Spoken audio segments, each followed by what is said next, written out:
What's up, everybody? It's me, Erica, and this is just a trending topics video.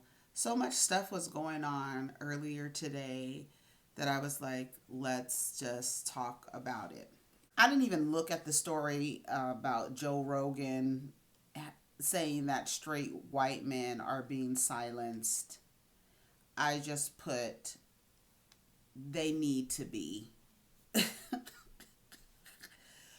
The inherent destructive nature of white men, it is time for them and their rhetoric and the destruction and the chaos that comes with them. I don't know, it's just like murderous. It's like you can't even think about all of the destruction at the hands of white men and women and how this world is operating. It's time for some people to be quiet. It's time for some people to be silenced because, and I'm not talking like silence, like, okay, you can't speak anymore, but I'm like, shut up. Like, let's look up what Joe said. It's ridiculous. Silenced by woke culture. And it's so weird that they would take something that within the black community means that you have a sense of awareness. You are able to see through the matrix, or you have an awareness, you have a level of awareness that you're actually waking up. And for them to take that word and to make it seem like something's wrong with, or try to attach some type of negative connotation about being awake, really lets you know, like, okay, so is it a benefit of yours that we remain asleep? Oh, that means if we start to awaken from this bullshit that y'all created, we are now going to start telling you to shut up. Because nobody's getting jiggy with that shit no more. And that's just what it is. White men are being silenced by woke culture. Okay, some of y'all need to shut the fuck up. Case in point, you. Like, listen. Twice a day, right? A broken clock can be right twice a day. I don't have to give, and I sometimes feel like I have to give a disclaimer, right? You don't always 100% agree with everything someone else says. I actually like to watch Joe Rogan. Because he has all types of people on his platform. And you can get perspectives about different things going on in the world, things you've never heard before, learned before. It'll send you down a rabbit hole from some episodes. But sometimes Joe says some dumb shit. And he almost seems like he wants to be this. It's like, I don't want to say that. It's like he's a little blue and a little red. He's purple. He wants to be able to say, yeah, I'm this cool white dude, but I don't really like a lot of shit outside of my whiteness, no matter what. Like, I'm still a white man. Like, at the end of the day, what did I tell you at the root of all this? It's white, male, heterosexual, Christian, right? And at the end of that, that has to be protected at all costs. So if by you waking up means that you're now telling them, be quiet, we don't want to hear nothing y'all have to say, y'all have had enough to say, and look at the state of the world, so hush. Yeah, they don't like that. At the end of the day, it's about protecting that, upholding that. Can you make a good comedy movie anymore, or have they made it so dangerous in terms of being canceled that comedy movies are no longer something that you can do? But then what are you afraid of? To me, I feel like comedy should not be touched, because comedy is supposed to be us laughing at all of the ills of the world, right? All of the things that are wrong with us as a society. Comedians are supposed to, and comedy spaces are supposed to be spaces where you can have those conversations. Now, with an awareness comes sensitivity, right? When you're more aware of something, you become more sensitive, you're aware of it, you see it. So people are now having so many opinions about how people need to be with their skits and their comedy and things like that. I don't think that it should be touched. However, I do think that you can still be funny, still tell the type of jokes that you want to tell, and be responsible at the same time, and you yourself be conscious. You don't, just because you're a comedian does not mean that you are allowed to be unaware. It is your awareness that creates the comedy, right? So why don't you make jokes about this culture and what's happening with your comedy as a result of an awareness of people, and make that funny? Because if you are a comedian, you can really just have a conversation and shit be funny. So talk about the state of the world and what's going on and how your comedy has had to change. You can never be woke enough. That's the problem.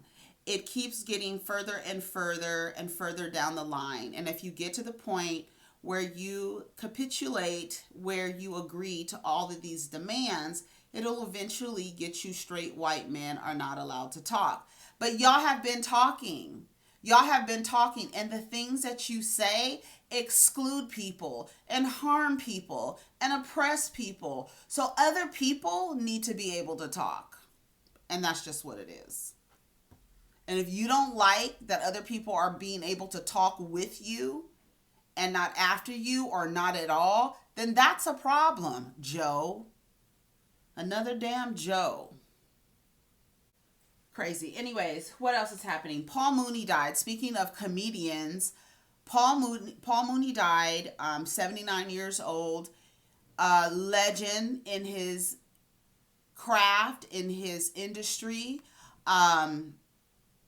He was actually a writer for Richard Pryor back in the day. He died on Wednesday, which is today, in Oakland, California. They say the cause of death was a heart attack. We know that a few years ago, Paul Mooney kind of like faded into, the bushes when Richard Pryor's son came out and made accusations that he had unconsensual sex with Paul Mooney when he was a teenager. And then there was like a bunch of conflicting stories, and nothing ever really came of the story. And you haven't heard really much from Paul Mooney after that. He kind of like faded. And that was like 2 years ago, I want to say. That was like 2019. We're 2021, right? Okay. Yeah.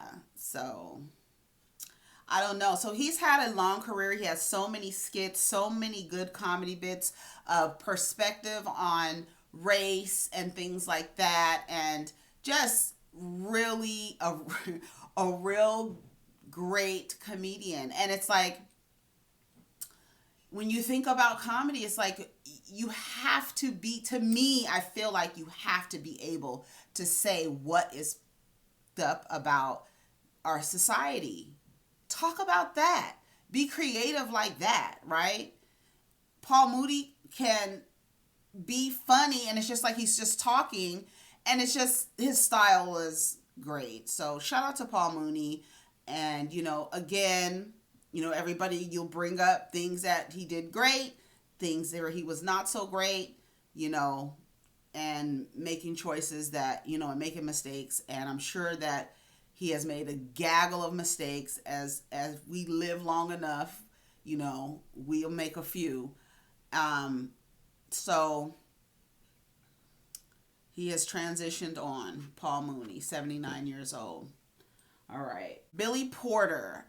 Billy Porter announced, and you guys can tell me what you think about this, but he announced today that he has been living with HIV for the last 14 years. And this is from the Hollywood Reporter. This is what HIV positive looks like now. For the first time since being diagnosed more than a decade ago, the Post star opens up about the shame that compelled him to hide his condition from his castmates, collaborators, and even his mother, and the responsibility that now has him speaking out. The truth is the healing. So what do you guys think about that? I mean, it's his choice, right? I feel like that's his choice. It's his diagnosis. If he wants to share it, there are some people who feel like, I don't need to share anything with you unless we are about to actually engage in activity that would put you at risk. So, I mean, I don't know if it's like, congratulations, but if you felt ashamed about it, and you feel like now speaking about it makes you feel better about yourself, then more power to you. It's not hurting anybody. That's how I feel about it. You guys let me know what you feel about Billy Porter letting everybody know that he has been HIV positive for 14 years. Demi Lovato, Miss Demi Lovato, has come out to let us know that they are now using pronouns they and them and have come out as non-binary here. It says, this is from NPR, over the past year and a half, I've been doing some healing and self-reflective work, and through this work, I've had a revelation that I identify as non-binary. With that said, I'll be officially changing my pronouns to they and them. Lovato said the change best represents the fluidity I feel in my gender expression and allows me to feel most authentic and true to the person I both know that I am and am still discovering. In a conversation with gender nonconforming author, performer, and speaker Alok Vade Menon, the episode covers a range of topics relating to both Lovato's personal journey as well as general misconceptions about gender fluidity. It would mean the world if people could start identifying me as they and them. I will also be accepting if people slip and say her and she, because I know that being in my position, it's going to take a while for people to get used to. Wonderful. They're on the journey of self-discovery, and this is how it works. And I feel like when people decide that they are going to reject the societal structures that really restrict a lot of people, like some people are okay with living in a binary world. People are okay with that, and let them be okay with that. But then there are some people who reject the binary and who reject, having to identify as one or the other and being able to move in a spectrum freely. They should be able to do that without the people who are okay with the binary kind of making it hard for other people to live freely. It's like, if you want to be constricted to those ideologies and things like that, great. That's fine. But there are some people who don't, and who are rejecting that, who are rejecting what society has said. This is how you should identify. These are the colors you should wear. This is how you should perform femininity and masculinity. This is how you should do all of these things. We should be applauding and uplifting people who say, no. I choose to live outside of the binary. I choose to live freely and be able to express my fluidity as I please. So please refer to me as they and them. And I love it for them. Great. Love it. So what do you guys think about that? I know it's going to be hard. It is hard. It is hard. You're not going to, but I think that you should make an intention to refer to people as the pronouns they are asking you to refer to them as. I think it should be intentional that you try to respect them. It's the people who are intentionally disrespectful that I have a problem with. I have a problem with that. And you might say, well, how can they tell me what to call them? The same way you tell people what to call you. And how can I be beat up or dragged in the comments if I have an honest question or make a mistake? It's the intention behind the question. It's the intention. What are you trying to learn? Are you just trying to be like, someone like an Angela Stanton who is just like feet in the cement? I want to be restricted to these, chains and this and that, and I am not going to change my mind about anything. Never. Are you going to be like that? Or are you coming from a space where it's like, I really want to understand? Everyone knows how that looks. And I'm tired of people acting as if they don't know what respecting someone asking you to call them something else looks like. Someone made a great point. Sean Combs changes his name every 5 to 7 years, and every single person starts calling him by the name that he has asked to be called. And no one has a problem with it. No one.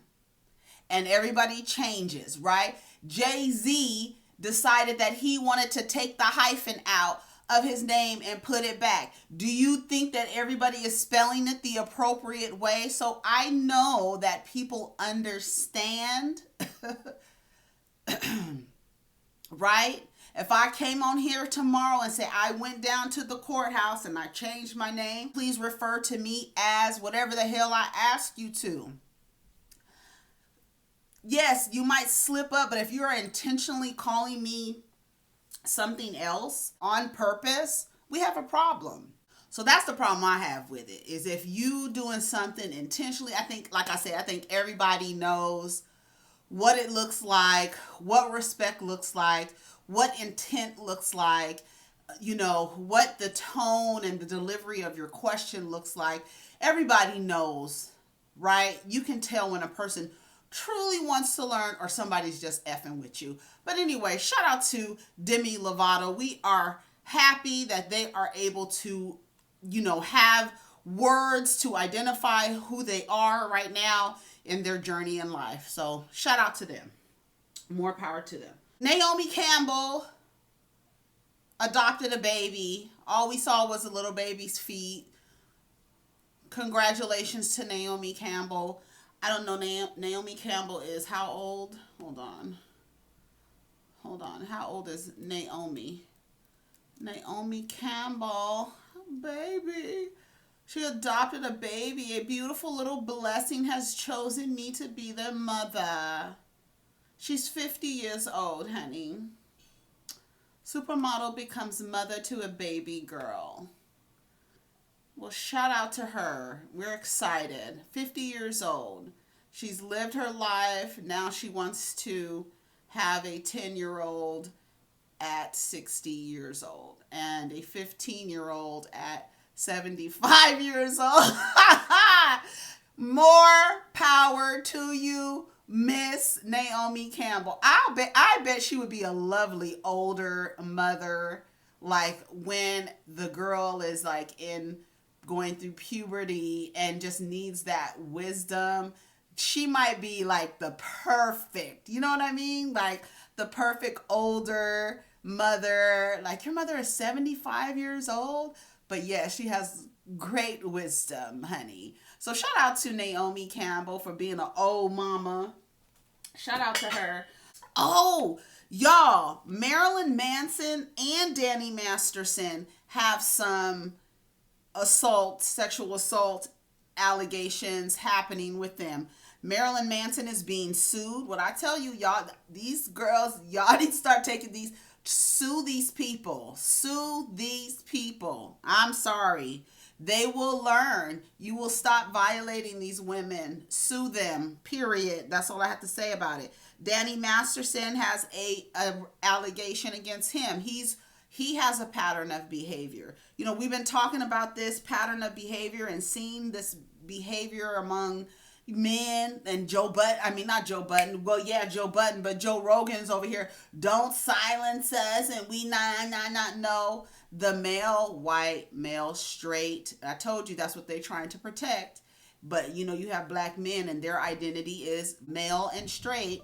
So it's like operating from the same damn template. Protect the man, protect the man, protect the man, protect the man. Y'all need to start suing these men. Start suing them. Sorry. Start suing them. Start speaking up. Say what you got to say. Like Olivia Dope, again, shout out to her, because especially in that industry, black males are so revered and protected, and a woman speaking out against someone like Joe, so good for her. Good for her. I'm just shouting her out one more time. I think that's it, everybody. Take care of each other, protect your energy. Let's get down in the comments. Y'all let me know about all of these topics today. The press is hot. Girl, now. All right, y'all. Peace.